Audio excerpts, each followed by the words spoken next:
Tata group को मिली air India की कमान, company ने लगाई सबसे बड़ी बोली।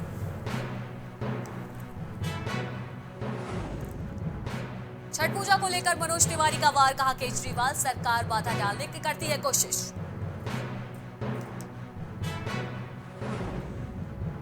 सुप्रीम कोर्ट की सख्त टिप्पणी, आरोपी अगर आम नागरिक होता तो क्या पुलिस से यही रवैया होता।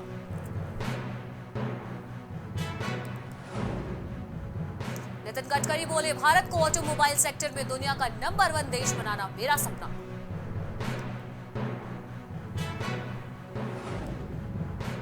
भारतीय वायुसेना की 89वीं वर्षगांठ, पीएम मोदी ने दी वायुसेना को बधाई।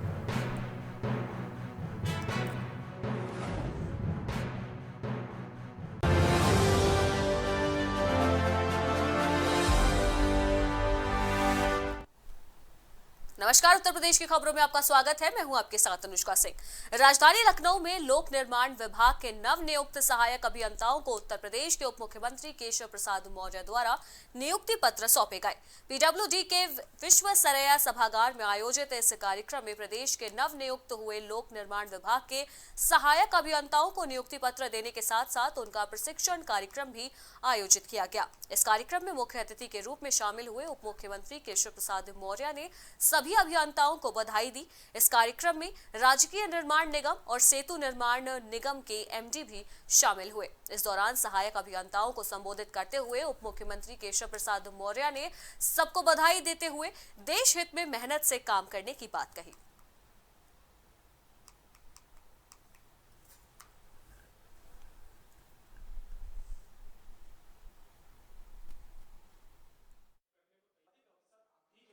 अभियान चल रहा है 15 सितंबर से वो 15 नवंबर तक चलेगा।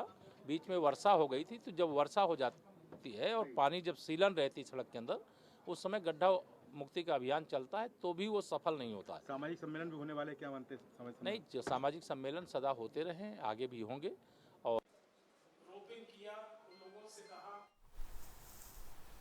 वहीं लखीमपुर में हुई हिंसक घटना के बाद विपक्ष का विरोध प्रदर्शन थमने का नाम नहीं ले रहा है। समाजवादी पार्टी भी लगातार किसानों की हत्या के मामले को लेकर विरोध प्रदर्शन कर रही है। सपा सुप्रीमो अखिलेश यादव लखीमपुर भी गए थे और आज बहराइच में भी मृतक किसानों के परिवारों से मिलने पहुंचे। इसी कड़ी में आज समाजवादी पार्टी की लखनऊ इकाई की तरफ से महानगर में सैकड़ों की संख्या में कार्यकर्ताओं ने विरोध प्रदर्शन किया। प्रदर्शन करते हुए कार्यकर्ताओं ने बढ़ती महंगाई और लखीमपुर की घटना के अपराधियों की गिरफ्तारी की मांग की। सपाइयों ने विरोध प्रदर्शन करते हुए डीएम को एक ज्ञापन भी सौंपा।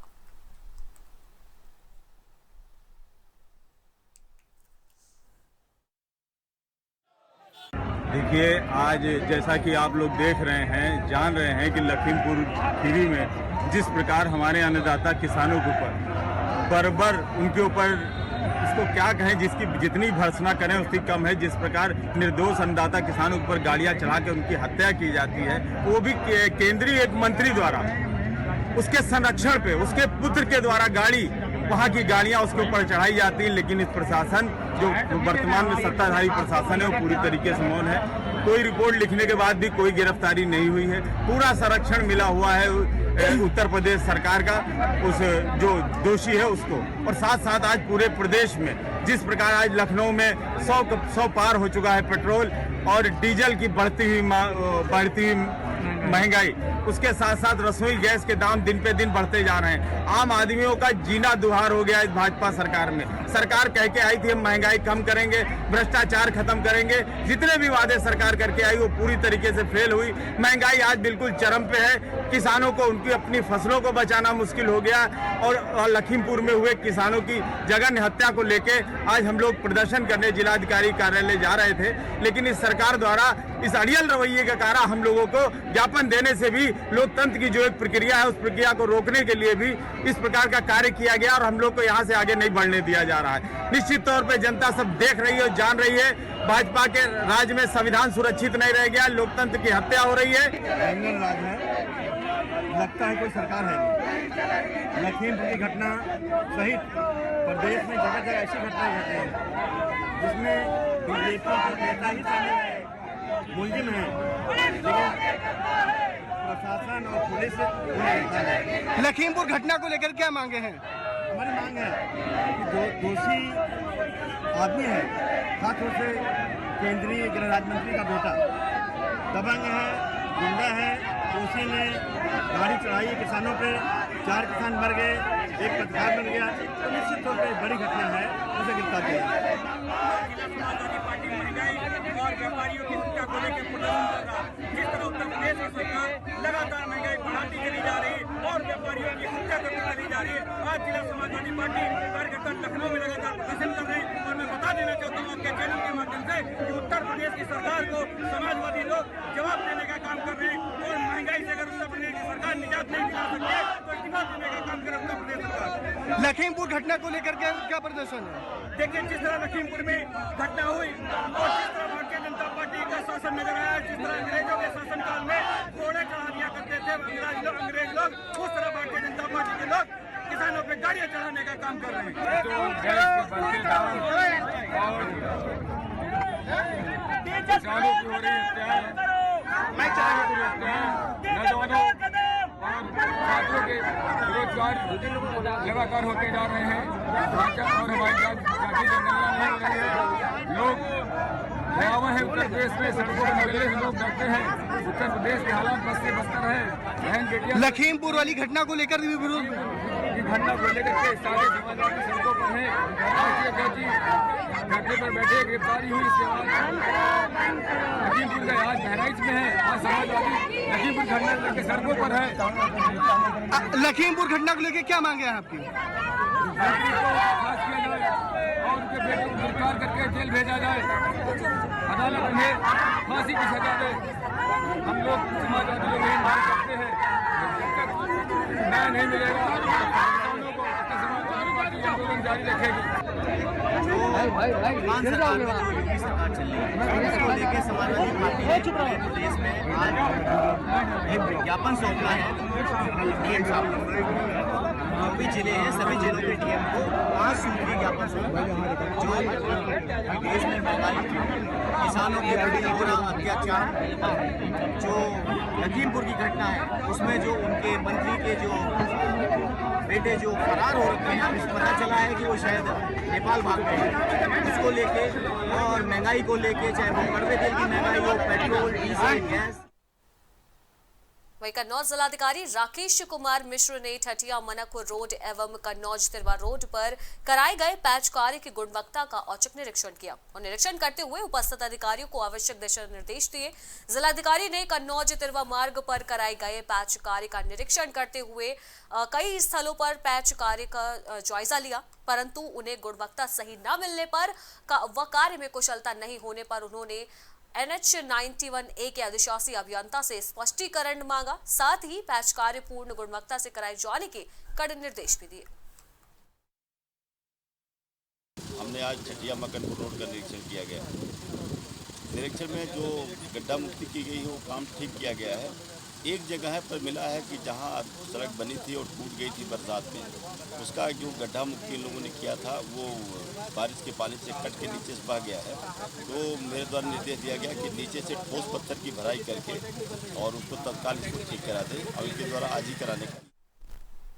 वहीं आगामी त्योहारों को लेकर रायबरेली पुलिस सतर्क नजर आ रही है। इसी कड़ी में शहर में घंटाघर, बस स्टेशन, सुपरमार्केट जैसे भीड़ भाड़ वाले इलाकों व बाजारों में फ्लैग मार्च निकाला गया, जिससे आम जनमानस की सुरक्षा की भावना बढ़े और अपराधियों पर नजर बनी रहे।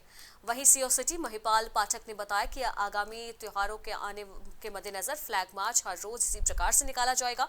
इसी के साथ रेलवे स्टेशन व बस स्टैंड पर तलाशी भी ली जाएगी और शहर के होटलों पर भी आने जाने वाले लोगों पर नजर रखी जाएगी। ये त्योहारों को दृष्टिगत रखते हुए जो दशहरा चल रहा है उसी को दृष्टिगत रखते हुए ये फ्लैग मार्च पूरे शहर में किया जा रहा है, जिससे कि किसी भी प्रकार की अप्रिय घटना होने से रोका जा सके। इसी के साथ साथ यह कार्रवाई की जा रही है। सर, ये फ्लैग मार्च का रोज चलेगा जब तक नवरात्र? जी, नवरात्र क्या, अगले त्योहार जो आने वाले हैं दीपावली तक।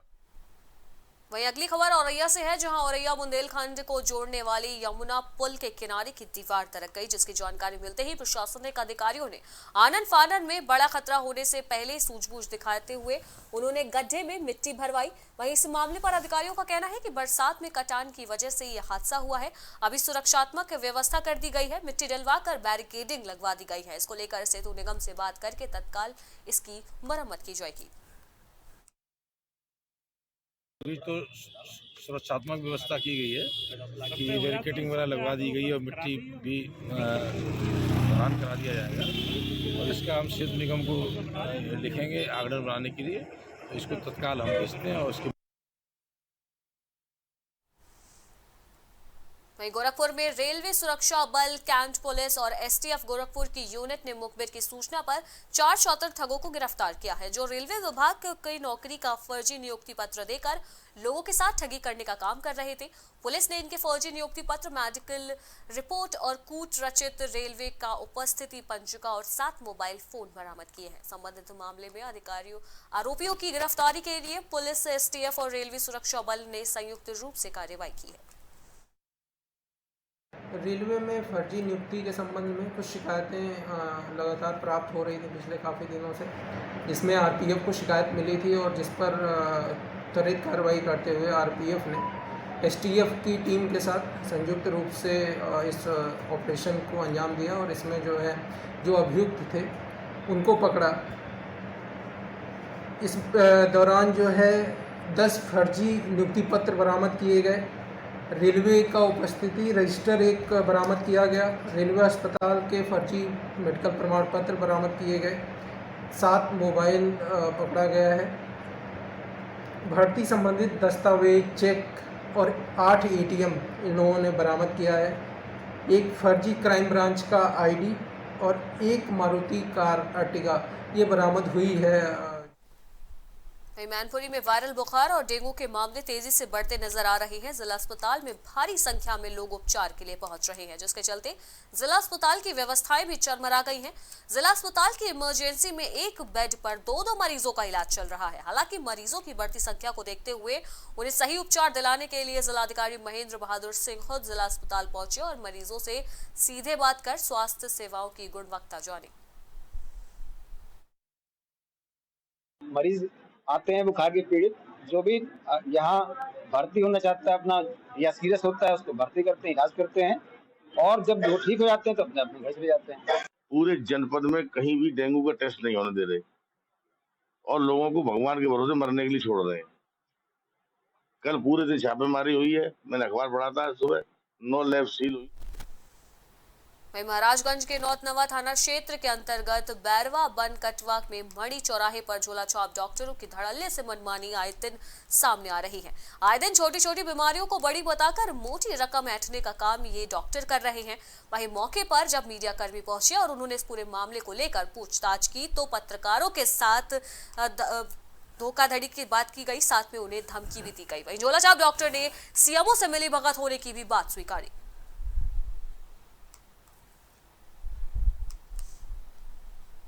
विंध्याचल धाम में करीब 2 माह से गंगा नदी में नाव चलाने पर रोक के चलते नाविक भूखमरी की कगार पर आ चुके हैं, जिसके बाद पीड़ित परिवारों ने थाली पीटकर अपने आक्रोश का इजहार किया। बता दें कि गंगा नदी में आए दिन बाढ़ के दौरान ही नावों का संचालन पर जिला प्रशासन रोक लगा देती है। वहीं अब नवरात्रि मेला आरंभ होने पर भी यह व्यवस्था लागू रहने पर मल्ला परिवार के बच्चों के साथ ही बुजुर्गों ने भी थाली पीटकर अपनी व्यथा नगर मजिस्ट्रेट और क्षेत्राधिकारी नगर के सामने व्यक्त की। पूरे परिवार के लोग आज यहाँ जिला प्रशासन को कई बार पत्र दिए, किंतु जिला प्रशासन द्वारा इनका कोई सुनवाई नहीं किया जा रहा।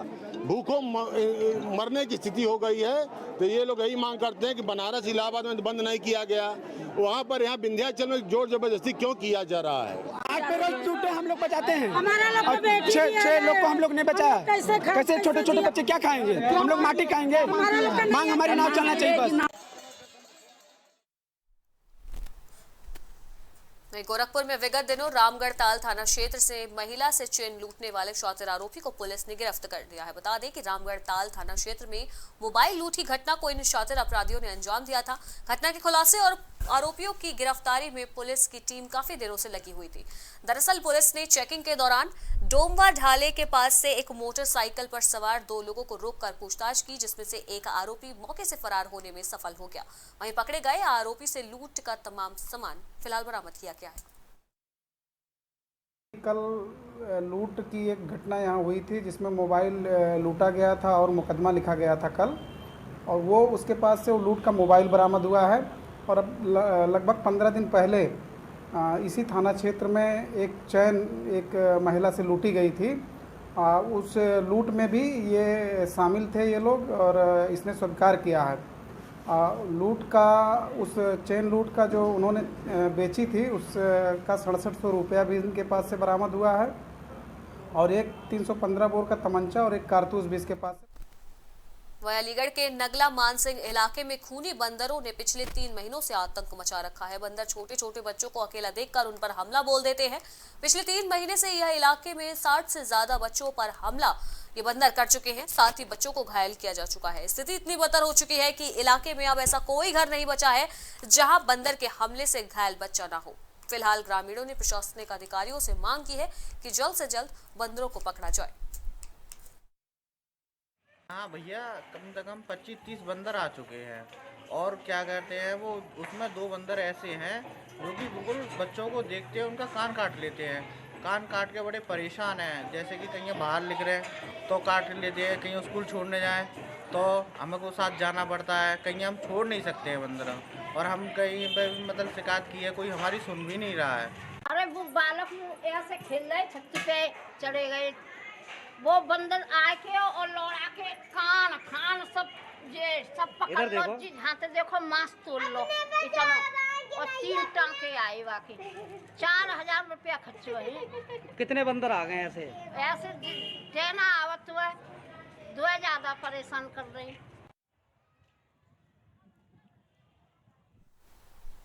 और इसी के साथ उत्तर प्रदेश की खबरों में फिलहाल इतना ही। देश दुनिया की बाकी की तमाम खबरों के लिए आप बने रहिए प्राइम टीवी के साथ। नमस्कार।